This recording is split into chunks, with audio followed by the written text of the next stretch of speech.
What are 5 things that you can do to make sure your camera is working as good as new, or maybe even better than new? What can you do that's not going to cost you a ton of money to get your camera in the best shape for taking pictures? Whether you shoot nature pictures, wildlife pictures, whether you shoot weddings, families, commercial, whatever you shoot, what can you do? Well, in this video, I'm going to give you 5 things, and probably a bonus one, that you can do to get your camera into the best shape in 2025 to take the pictures that you want to take. Now, before we get into the video, if you're not comfortable of doing any of the following, if you're not sure of what you're doing, either do additional research on how to do it, or, and I'll say this repeatedly throughout the video, take it to a camera shop that you trust and have them do it for you. But don't go ahead and do any of this stuff until you understand what you're doing and what the effects are on your camera and your photography for doing these things. So let's get into it. 5 things. Let's do it. First thing, if your camera is all of a sudden not taking pictures that, you think it should be taken, the quality you think it should be taken, if it's not operating the way it used to operate, if it seems to be just weird, go in to your custom settings, reset those, go into your menu and reset that, and make sure your camera is set to the factory settings for the day that it was manufactured, and then go from there. But understand, by doing that, you're changing all the settings on your camera back to factory settings. So there's some things that you're going to have to go in and you're going to have to adjust. But before you do that, before you adjust anything, get yourself a notebook, get yourself just some pieces of paper, and write down what you're adjusting and the way that you're adjusting it. What menus are you using? What sub-menus are you using? What was the factory setting, and what have you changed it to? And keep these notes so that you can go back and you can check them in the future. A number of years ago, a lady came in with this camera, and it was a nice camera. It wasn't that old, but she was really upset. The pictures were horrible, and they were pathetic. It looked like the Smurfs had gone through a blender. That's how bad the pictures were. It was just horrible. The color was off. The focus was off. Everything was off. The contrast, it was just horrible. She asked me if I could fix it. I spent a few minutes going through the different settings on her camera, the different menus, and seeing if I could set it to factory settings. And there was a lot that was off. And every time I adjusted something, it just didn't get that much better. It was just bad. After doing it for 5 or 10 minutes, I said, look, I'm going to charge you a fortune if I have to go through every single menu and reset it. I said, why don't we just set your camera back to factory settings? I explained what it would do. She was happy with it. So I went to the factory settings, reset, and away we went. Now, if you're doing a factory reset on your camera, some cameras, there's one setting that you go to. You hit that and it says, reset your camera. Yes, are you sure? Yes, and it resets your entire camera. On other cameras, when you reset the camera, it still leaves different settings set. So you may have to go in and reset your custom functions, custom features. So read up on your camera and make sure you know what you have to do to get your camera back to factory settings. But it's worth it. As soon as you do that, then go in and reset the stuff that you want reset correctly. So for me, a couple of things that I do instantly. First thing is, I go into my menu and make sure it's set so that it does not shoot if there's not a camera card in there. I don't know why this is set from factory like that, but come on, people. It's not that hard. Go in and set it. Because I get people phoning me all the time saying, why is there, my picture's not being saved? Well, you didn't put a camera card in there. Oh, so reset your settings and then immediately go in and set it so that it will not take pictures until your camera card's inserted. First one. Second one that I absolutely hate is when you're taking pictures with the camera that the red eye correction is on. I think that's useless. I don't like it. So I always tell people to go in and shut that off. And a third little extra one here. A lot of people, when they get the camera from the manufacturer, don't realize that it's set to auto ISO. 99% of the cameras are. So go in and set your ISO to manual, to 100, 200, 400, whatever you like to shoot from. And there's other settings that you can shoot with and use and change.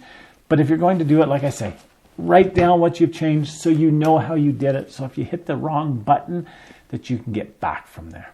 All right, so that's the first thing. Reset your camera to factory defaults. The next thing, number of people come in and they tell me that their camera is not shooting correctly. I said, what do you mean by shooting correctly? Well, watch. And they'll take their camera and they'll go click, And then they say, watch this. My camera won't take another picture. And it may be 5 seconds, 20 seconds, a minute, 2 minutes.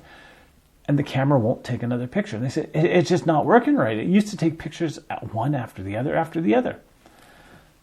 Either reformat your camera card, but don't do it yet. Listen to the problems with doing this. Or buy yourself a new camera card. Now, if you're going to reformat your camera card, it's going to remove all the pictures on it. So don't do it if you haven't backed up your pictures to your computer. First, back up all your pictures to your computer. Make sure that they're there. And then if you want to, reformat this camera card. Or if you're not comfortable doing that, if you want to keep your pictures on here, go out and buy yourself another camera card. So why do they slow down? Well, here's what happens. As you're taking pictures, it saves to your camera card. When you delete a picture, it deletes that picture, leaves some space on your camera card, but that space may not be the right size for the next picture. So then pictures start to get fragmented.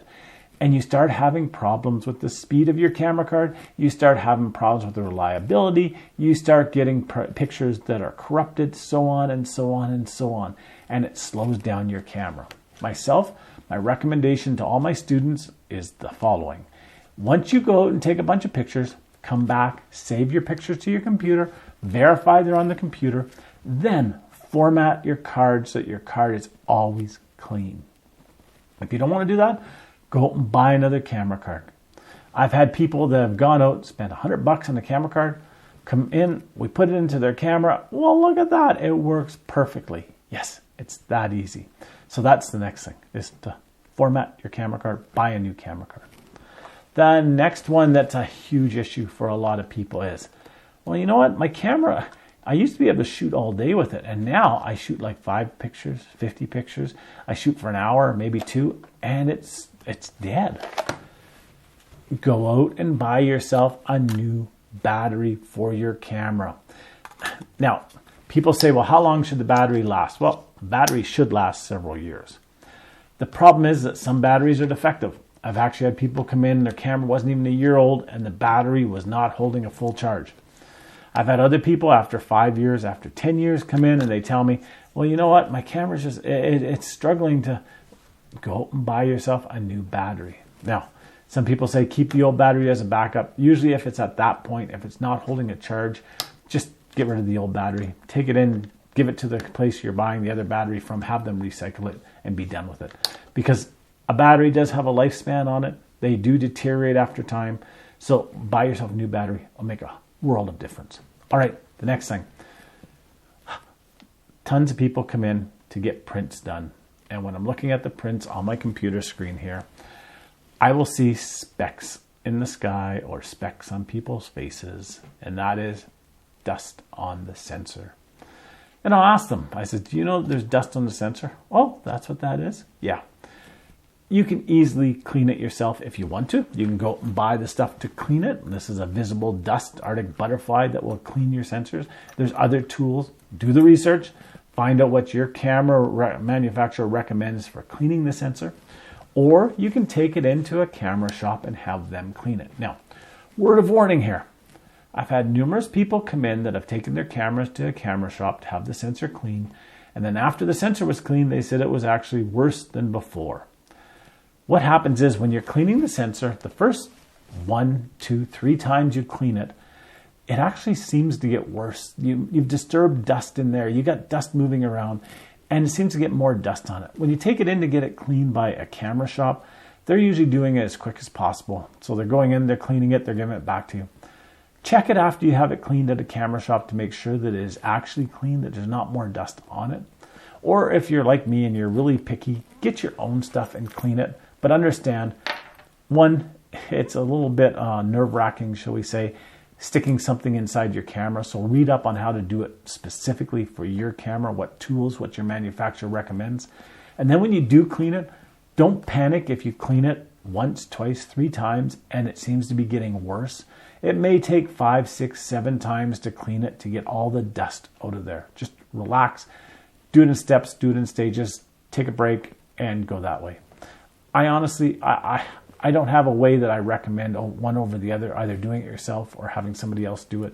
But again, if somebody else is doing it, Make sure that they're cleaning it enough to get rid of all the dust and that they're just not moving the dust around or getting new dust in there. All right, so you've reset the camera, if that's what you want to do. You've got a new camera card, or you formatted your camera card. That's the next thing. You've cleaned your sensor. What's the next thing? What can make your camera work even better? Well, how about cleaning the lenses? I have people that come in and their lenses are absolutely disgusting. And I mean disgusting. I actually had one person come in, it looked like somebody had smeared Reese's peanut butter cups on the end of their lens. It was horrible. I had another person come in and there was actually a smear on the end of their lens, and they said, oh, I think that's where my dog licked the lens. Seriously? You don't have to be anal, you don't have to be picky, you don't have to go about this constantly, but make sure that your lens is clean. Make sure that you've gone through and made sure that, well, the front and the back of your lens is clean once in a while. Because if it's that dirty, if it's that disgusting, yes, your pictures are going to suffer. It may mean that you will not get your camera, well, your pictures, as sharp as your camera can. Just because, well, there's dirt on there. So that's the next thing. And the next thing, if you've got a camera and you haven't gone through and checked your firmware settings, make sure that your firmware is up to date. Because guess what? Camera manufacturers, they produce their cameras, they send their cameras out, and, well, the firmware on it may not be correct. There may be a flaw with it. There may be a problem. And people run into this every once in a while. They'll go to take a picture and it's like, well, my camera's not working. My camera locked up. What's wrong with it? Well, it was the firmware. The firmware was incorrect. The firmware was old. Go and update your firmware. Now, beware, because camera manufacturers only update the firmware for so long. This is a Canon 5D Mark IV.